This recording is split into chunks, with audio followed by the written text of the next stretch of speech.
Qrchi Bazaar, Flea Market of Memory and Renewal. Article by Lilith Markarian and Michele Crestani. Published on July 24, 2025 on EVN Reports Lifestyle Magazine, sold. It was an early Sunday morning. Among a group of grumbling elderly men on the bus, 72-year-old Baghdad sat wearing a white coppola hat and brown shoes sent to him from America. He checked his watch every few minutes and kept a tight grip of one of his duffel bags as the bus passed Abovian Street, where he occasionally drank with friends, then the children's park, where he had played with an orchestra in his youth. The moment the doors opened at Yerevan Stadium, Baghdad was already outside. With his fast gait, resembling a mix of an offended toddler and an impatient man, he turned right under the shade of a tree.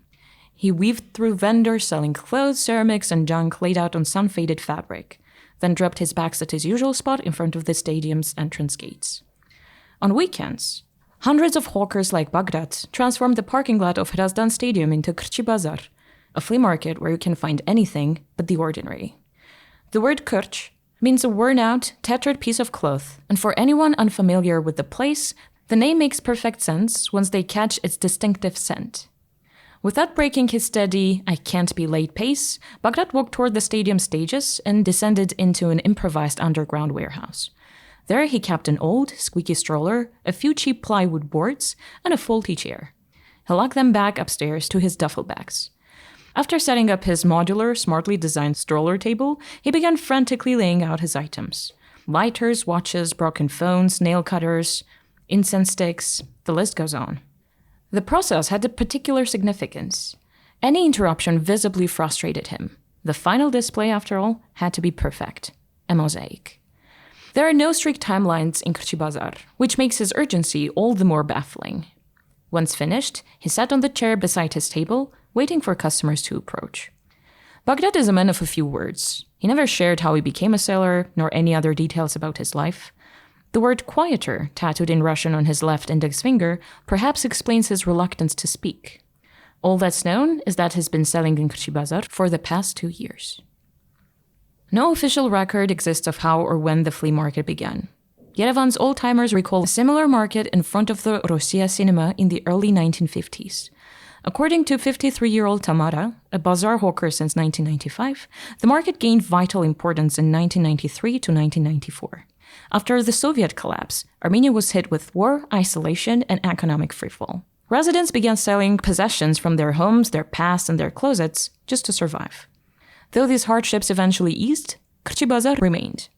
It relocated throughout the city, near the Russian-Armenian University, the Republican Stadium, until settling at Yerevan Stadium 5 years ago. Now locals and tourists come in search of rare treasures, once discarded as useless, to give them new life. Silky pink dresses, piles of nude dolls, paintings, medical encyclopedias, cameras, mechanical spare parts, family albums, high school graduation CDs. Qrchi Bazaar offers it all. People of all ages, backgrounds, and intentions fill its Babylonian sprawl, wandering in loops, driven by curiosity, need, or habit. Among them, orbiting through the noise like a magpie, was 40-year-old Tariq from Morocco. He comes every weekend searching for cheap tools for his trade or items he can resell for extra money.